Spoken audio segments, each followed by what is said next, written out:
Right, I want to talk about my picture of Hercules pulling the three-headed dog Cerberus up from the underworld. Now the story is well known. I always paint very well known stories, so I won't bother you with all the details how, for example, Juno, who was a kind of stepmother to Hercules, intensely jealous of her husband, who is the father of Hercules. She's always jealous of her husband's amours, and dislikes, even hates the children that result from them. So that's the reason why Juno is there in the picture, overseeing the results of the latest task that she laid upon Hercules. Because in fact, the reason poor Hercules has to carry out all these difficult tasks is nothing other than the hatred of Juno for him. And so she's responsible in the end for the dreadful and very dangerous task that he had to perform here, namely to go down into the underworld and bring up to the surface the three-headed dog, and then bring it and present it to the very second-rate character under whose authority Hercules has been placed by yet another trick of Juno. So this shows the moment when Hercules hauls up the dog Cerberus from hell. Let's use the Christian term hell for it. It's not too misleading in this case. But what must have gone wrong or something is Hercules probably got lost in some of the labyrinthine tunnels leading from the underworld to the surface, because he bursts into the open in the middle of a favourite bar of mine in Stuttgart, South Germany. And so you can see the moment in which the trapdoor on the floor of the pub suddenly flies open, and up comes Hercules, dragging behind him this curious, dangerous-looking monster, laughing as he does so. The scene in the pub is thrown into confusion by this. Even the striptease artist stops her act for a moment, though this is not noticed by most of her onlookers.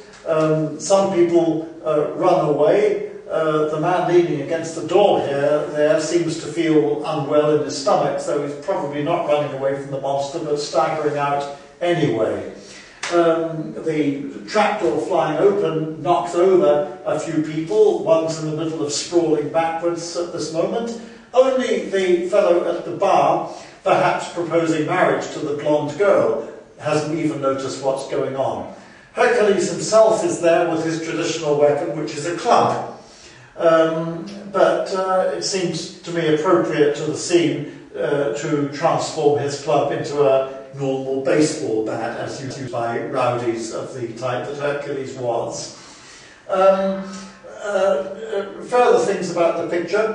The colour is in a kind of logical sequence. Hercules traditionally wears, as part of his uniform or part of his attributes, a lion's skin. So I gave him at the very least a tawny yellowish and black t-shirt. This required the club to be of the same colour so that the eye immediately sees that the club belongs to Hercules.